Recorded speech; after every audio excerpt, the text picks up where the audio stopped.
Hello, I'm Victoria Bylin. I'm the author of The Bridge Between Us.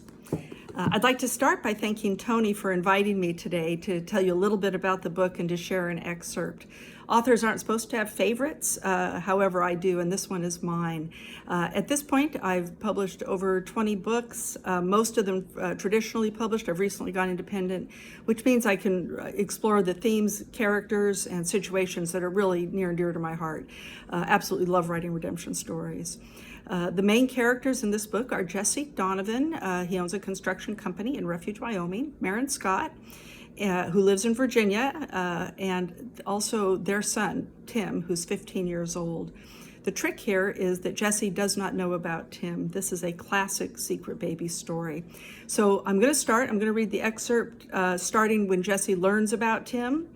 We're going to start with me changing my glasses to my readers. I can now see much more clearly. And the scene opens. Maren is in Jesse's office building in his lobby. He walks in, he sees her, he immediately recognizes her. And it begins like this. He knew her. He used to know her well. Maren Scott had changed, but Jesse recognized her instantly. For one apple-sweet summer, they'd been in love, and he called her Mare Bear. When he realized he was on the verge of ruining her life, he left so she could forget about him and go on to Princeton. She strode forward with her arm extended, a business card pinched between her manicured fingers.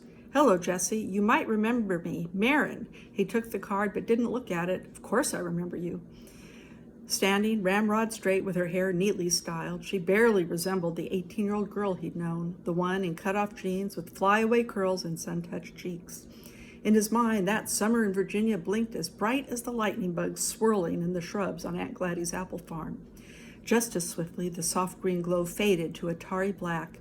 He'd been a jerk when he left without saying goodbye, and an even bigger jerk when he ignored Maren's texts and calls, even blocking her number.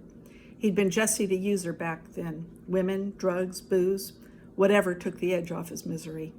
But not anymore. The new Jesse stepped up, manned up, and fessed up, no matter the personal cost. His mind found its way back to the present. This is quite a surprise. A shock, I'd imagine, she says. He glanced at the business card, hoping for a clue regarding her visit, and found one in the words, corporate housing. Their work didn't exactly overlap, but the edges touched. Perhaps Be Our Guest had plans for a project in Refuge, maybe a lodge for corporate retreats, or perhaps an executive like Big Bob, and that's one of Jesse's other clients, wanted a dream house. Those possibilities made sense, though the shock of seeing Maren was still reverberating through him. He indicated the door to his office. "Let's talk." Behind him, Phyllis cleared her throat. "Can I get you anything? Coffee? Bottled water?" Jesse turned to Maren, who replied to Phyllis with a smile. "No, thank you, I'm good." When she edged past him, he gave Phyllis a thumbs up to assure her everything was fine. Then he followed Maren into his office.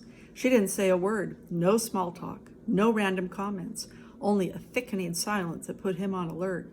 When Jesse sensed a fight, he instinctively prepared for one. 2 years of prison had honed that reaction, though now he preferred to turn the other cheek whenever possible. Most of the time, there was no fight at all. That was probably the case with Maren. "Let's sit." He indicated the comfortable sofa and chairs in the front corner of his office rather than the impressive, massive oak desk. He only used the desk when he was disciplining an employee or meeting with a new client. Mostly he worked in a messy back office with 2 huge monitors, or he sat in his truck at a job site using his iPhone and iPad. He moved toward the sofa, but Maren made a beeline for one of the 2 chairs in front of the desk. "This won't take long. I'm sure you have work to do." Before he could respond, she sat down, set the satchel at her feet, and folded her hands in her lap. Somehow, she'd taken charge in his office. More impressed than annoyed, he walked around to his big leather chair and waited for Maren Scott to call the meeting to order. She looked him straight in the eye. "There's no easy way to say this, so I'm going to be very direct. I was pregnant when you left my aunt's farm. I have a son. You're the father." Silence, dead quiet, utter stillness, until a mental earthquake launched him out of his chair. Unable to look at her, he faced the window, his thoughts racing as he battled an emotional firestorm. In the distant past, he'd been both casual and careless with women, callous too, especially to Maren. He'd been bad news back then, Emotional poison, but he had cared about her, even loved her. Cutting her out of his life had been an act of kindness, or so he thought. What a jerk he'd been. An uglier word was even more fitting. Marin's voice cut through the silence. You have no obligation to me, none whatsoever. He spun back around. No obligation? Are you kidding? I'm dead serious. Then why are you here? Because, she sealed her lips. Because blinking fast, she tried again, but the words froze on her tongue. Behind her, Phyllis closed his office door to give them privacy. After a shuddering breath, Marin met his gaze. Outwardly, she was the picture of calm, but her eyes were red-rimmed and gleaming with emotion. She looked exhausted and close to shattering. Jesse hated himself at that moment, hated that he'd cut her from his life so completely, hated that he didn't know until now he had a son. If that child needed a kidney, he'd give one of his, no joke. Discovering he'd fathered a child was a shock, but not a surprise, considering how he once lived. As a Christian and a new man, he'd made peace with this possibility a long time ago. Marin, she looked up, her eyes blazing with anger. You wouldn't be here if there wasn't a serious problem. You need to know I'm not the jerk you knew in Virginia. I trust you. We don't need a DNA test. I'm in the game. Stop. The words slapped him back into silence. You aren't in the game. There is no game. You don't owe me anything. But he did. Marin, No, Timothy is my son.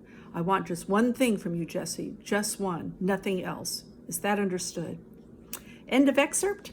I hope you enjoyed it, and the book is available on Amazon if you'd like to find out more about Jesse, Marin, and Tim. Thank you. Bye.